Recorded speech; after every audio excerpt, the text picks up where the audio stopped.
રિયાઝથી લઈ અને રા નવગણ સુધી અને નવા મોહબ્બત ખાનથી લઈ અને આરજી હુકુમત સુધી જે શહેર અનેક હુકુમતો અને શાસનનું સાક્ષી રહ્યું છે એ છે આપણું જુનાગઢ. ભગવાન દત્તાત્રેય જ્યાં બિરાજે છે, માં અંબાજીના જ્યાં બેસણા છે, સિદ્ધો અને જોગીઓ જ્યાં ધૂણા તખાવીને બેઠા છે, એવો આ ગેબી ગિરનાર.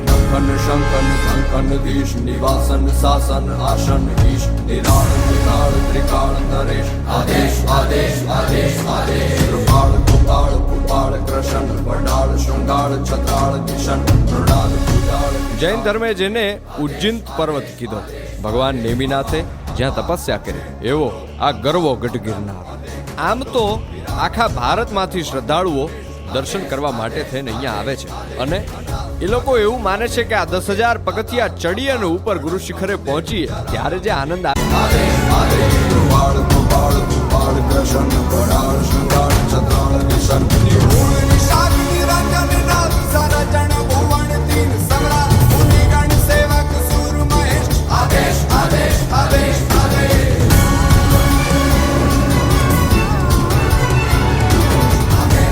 ગરવા ગઢ ગિરનારની મુલાકાતે જરૂરથી પધારો. હાલો ત્યારે જય ગિરનાર.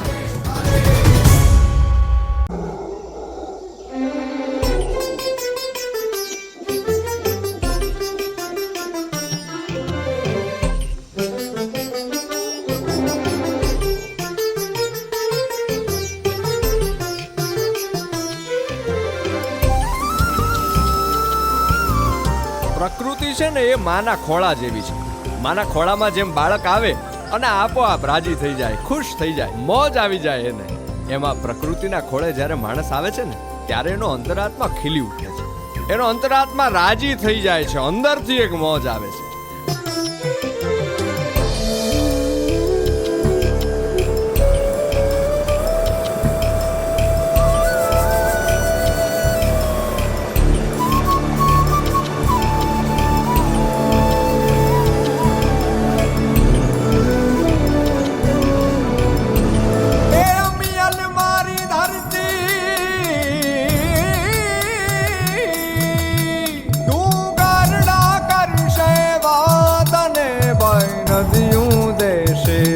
ડાલામથા સિંહની ડણકુથી ગૂંજતું આ ઘનઘોર જંગલ, નેહથી નીતરતા નેહડામાં રહેવા વાળા, લોક સંસ્કૃતિને સાચવી, પરંપરાઓને સાચવી અને પ્રકૃતિની વચ્ચે જીવવા વાળા આપણા માલધારીઓને જોયા અને પર્વતાધિરાજ કહી શકાય એવો રેવતાંચલ પર્વત એટલે કે ગરવો ગઢ ગિરનાર, એને પણ આપણે જોયું.